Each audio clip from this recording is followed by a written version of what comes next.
உண்மையான காதல் என்று ஒன்று உள்ளது. காலம் கடந்து போன பின்பு மண்ணில் வாழ்வது.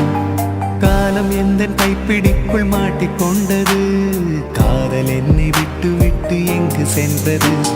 கடவுள் வந்து பூமி மீது வாழும் போதிலும் காதல் தோல்வியாகும் போது சாக தோன்றிடும்.